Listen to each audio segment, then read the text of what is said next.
ஜனமே, என் மகனே அப்படி நேசிக்கிற ஆண்டவர் இங்க சொல்ற, இனி என்ன பண்ணாத, கேடானது என்ன செய்யாத. திருப்பி நான் இருந்த இடத்துக்கே போய் 4 பேரோட போய் டீக்கல்ல உக்காந்துக்கின்னு கெட்ட கெட்ட வார்த்தை பேசிக்கின்னு தகாத காரியங்களை பண்ணிக்கின்னு வீட்டுல போய் நான் எதுவும் பண்றலைங்க, நான் சும்மா தான் இல்லைங்க.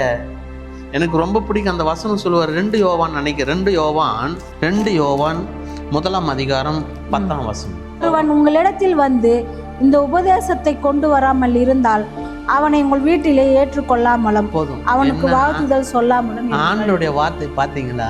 நாம் என்ன சொல்லுவோம், இல்லைங்க நானுங்கெல்லாம் வெளியே போனோட அவங்களோட இல்லைல்லாம் நாங்கள் கை வைக்கிறது இல்லை, தகாத விஷயம் செய்யறது இல்லை. இல்லைங்க, இந்த உபதேசம், தேவனுடைய வார்த்தை என்கின்ற உபதேசம், இது இல்லாமல் உன்னிடத்துல ஒருவன் வந்தா கூட அவனுக்கு வாழ்த்துதல் சொல்லாத, அவனோட அதுக்காகப்பா அவனை விட்டு பிரிஞ்சு போயிடு, சண்டை போடு, அப்படி இல்லைங்க. நமக்கு ஒரு உடன்படிக்கை வைத்திருப்பார் ஆண்டவர், நமக்கு ஒரு சத்தியத்தை போதித்திருப்பார் கர்த்தருடைய பிள்ளைய. அந்த சத்தியத்துக்குள்ள அவர்களை கூட நாம் நடத்த பழகி கொள்ள வேண்டும். அவர்களிடத்துல கூட நம்ம ஆண்டோடைய சத்தியத்தை எடுத்து சொல்ல பயன்படுத்தி கொள்ளுங்க. அப்போ நாம் ஒழுங்கா இருந்தால் தானே சத்தியம் சொல்லுகிற மக்களுக்கு அது போய் ரீச் ஆகும்.